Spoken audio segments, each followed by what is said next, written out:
Hello friends, welcome to Kalyani's உலகம்.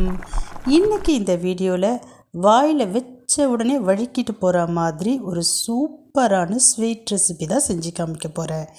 பார்த்த உடனே நீங்களும் தெரிஞ்சுக்கிட்டு இருப்பீங்க. ஆமாங்க, கேசரி தான் செய்ய போகிறேன். வாங்க நம்ம செய்யலாம். அதுக்கு முன்னாடி நம்ம சேனலை இன்னும் சப்ஸ்கிரைப் பண்ணலைன்னா சப்ஸ்கிரைப் பண்ணிக்கிங்க. கூடவே இருக்கக்கூடிய பெல் ஐக்கானை ப்ரெஸ் பண்ணி அதில் ஆல் ஆப்ஷனை கிளிக் பண்ணிக்கிங்க. வீடியோவை ஸ்கிப் பண்ணாமல் பாருங்கள்.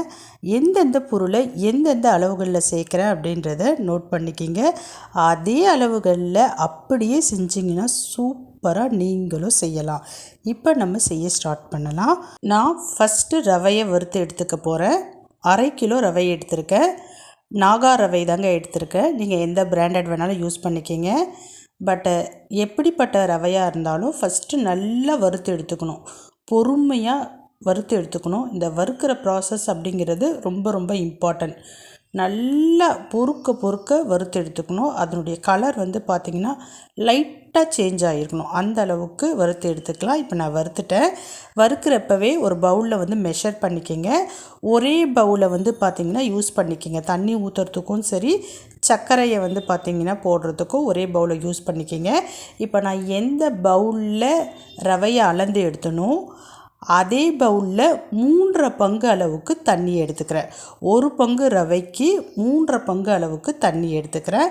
அந்த தண்ணி நல்லா சூடாகணும். இப்போ இதில் கொஞ்சமாக ஃபுட் கலர் சேர்த்துக்கிறேன். கூடவே கொஞ்சமாக ஏலக்காய் தூள் சேர்த்துக்கிறேன். இது கூட கொஞ்சமாக கல்லுப்பு சேர்த்துக்கலாம். இந்த தண்ணி பார்த்திங்கன்னா நல்லா சூடாக இருக்கணும். அதுக்கப்புறமேட்டு நம்ம ஏற்கனவே வறுத்துருக்குறோம் இல்லைங்களா ரவை, அந்த ரவையை சேர்த்துக்கலாம். ரவை சேர்க்குறப்ப ஸ்டவ்வை சிம்மில் வச்சுக்கிங்க. இப்போ உடனே கரண்டி வச்சு நல்லா மிக்ஸ் பண்ணிக்கிங்க.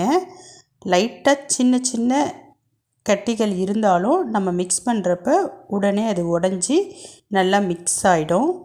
இதே மாதிரி நல்லா மிக்ஸ் பண்ணிக்கிங்க.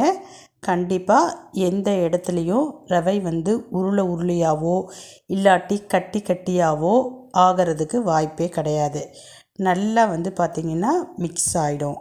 ஒரு 5லேருந்து ஒரு 7 நிமிஷத்துக்குள்ளரையே கொஞ்சம் கொஞ்சமாக பார்த்திங்கன்னா தண்ணி வற்றி ரவை பார்த்திங்கன்னா வெந்துடும். ரொம்ப நேரம்லாம் பார்த்திங்கன்னா எடுக்காது. ரவை வெந்துடுச்சான்னு எப்படி தெரிஞ்சுக்கலான்னு பார்த்திங்கன்னா தண்ணி வற்றி இருக்கும். அதே மாதிரி ரவை பார்த்திங்கன்னா நல்லா ஷைனிங்காக ஆகும். அந்த பக்குவத்தில் ரவை வெந்துருச்சின்னு சொல்லிட்டு தெரிஞ்சுக்கலாம். இப்போ பாருங்கள், ரவை பார்த்திங்கன்னா எனக்கு நல்லாவே வெந்துடுச்சு. இப்போ நான் சுகர் ஆட் பண்ண போகிறேன். நான் பார்த்திங்கன்னா 1 கப்பு ரவைக்கு 1/2 கப்பு அளவுக்கு சுகர் சேர்த்துக்கிறேன். நீங்கள் நல்லா இனிப்பு சாப்பிடுவீங்கன்னா 2 கப்பு வரைக்கும் கூட சேர்த்துக்கலாம். ஆனால் நான் சேர்க்க போகிறது 1/2 கப்பு அளவுக்கு சர்க்கரை சேர்த்துக்கிறேன். பாருங்கள், ரவை நல்லா ஷைனிங்காக மினுமினுப்பாக நல்லா வெந்துருச்சு. இப்போ 1/2 கப்பு அளவுக்கு சர்க்கரை சேர்த்துக்கிறேன். சர்க்கரை சேர்த்த உடனே நல்லா பார்த்திங்கன்னா மிக்ஸ் பண்ணுங்கள். சர்க்கரை மெல்ட் ஆகி ரவை அப்படியே நல்லா நீர்க்க ஆரம்பிக்கும். ஒரு 5 நிமிஷத்துலேயே மறுபடியும் அந்த தண்ணி எல்லாம் வற்றி நல்லா ரவை கெட்டிப்பட ஆரம்பிக்கும். இப்போ பாருங்கள், கொஞ்சம் கொஞ்சமாக தண்ணி குறைஞ்சிக்கிட்டே வருது. அதாவது அந்த சர்க்கரை சேர்த்த பிறகு மெல்ட் ஆகி மறுபடியும் நல்ல ஒரு திக்காக ஆகுது பாருங்கள். இந்த கண்டிஷனில் நம்ம கீ சேர்க்க போகிறோம். நெய் சேர்த்துக்கலாம். நெய் வாசனை பிடிக்காது, இல்லை கொஞ்சம் தான் நாங்கள் சேர்ப்போம் அப்படின்ற பட்சத்தில் ஆர்டினரி ஆயில் சேர்த்துக்கலாம். நம்மளோட விருப்பம் தான். இல்லைன்னா வனஸ்பதி கூட சேர்த்துக்கலாம். நீங்கள் எந்த கப்பில் ரவை எடுத்தீங்களோ அதே கப்பில் பாதி அளவுக்கு நீங்கள் ஆயிலோ அப்படி இல்லைன்னா வனஸ்பதியோ அப்படி இல்லைன்னா கீயோ சேர்த்துக்குங்க. நான் ஆயில் பாதி நெய் பாதி சேர்த்துக்க போகிறேன். இப்போ ஃபஸ்ட்டு ஆயில் சேர்த்துட்டேன். இப்போ இந்த ஆயிலை நல்லா மிக்ஸ் பண்ணிக்கலாம். ஒரு 2 மினிட்ஸ் ஆகும். சிம்மிலேயே இருக்கட்டும் ஸ்டவ்வு. நம்ம நல்லா மிக்ஸ் பண்ணிக்கலாம். இந்த ஆயில் எல்லா ரவையிலையும் போய் மிக்ஸ் ஆகணும். நல்லா மிக்ஸ் பண்ணியாச்சு. இப்போ நான் ஆஃப் பண்ணி கீழே இறக்கி வச்சுட்டேன். இப்போ வேறு ஒரு கடாய் வச்சுக்கிறேன். அதில் ஒரு 50 கிராம் அளவுக்கு கீ சேர்த்துக்கிறேன். நெய் சேர்த்துட்டு நெய் சூடான பிறகு உலர் திராட்சை சேர்த்துக்கலாம். உலர் திராட்சை நல்லா உப்பி வரணும். உப்பி வந்த பிறகு கேஷ்யூ நட் சேர்த்துக்கலாம்.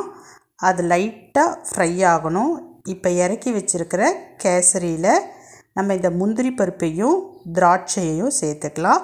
சேர்த்துட்டு நல்லா மிக்ஸ் பண்ணிக்கலாம். அவ்வளோதாங்க, சூப்பரான கேசரி ரெடி ஆயிடுச்சு. இதே அளவில் செஞ்சிங்கன்னா கேசரி ஸ்பூனில் எடுத்திங்கனாலுமே போதும், அதுவே ஆட்டோமேட்டிக்காக நம்ம வாயில் போய் சேர்ந்துடும், வழுக்கிட்டு தொண்டைக்குள்ளே போயிடும். அவ்வளோ சூப்பராக இருக்குங்க. ஒரு முறை இதே மாதிரி இதே அளவுகளில் செஞ்சு பாருங்கள். நீங்கள் இனிமேல் எப்பவுமே இப்படி தான் செய்வீங்க. பாய்.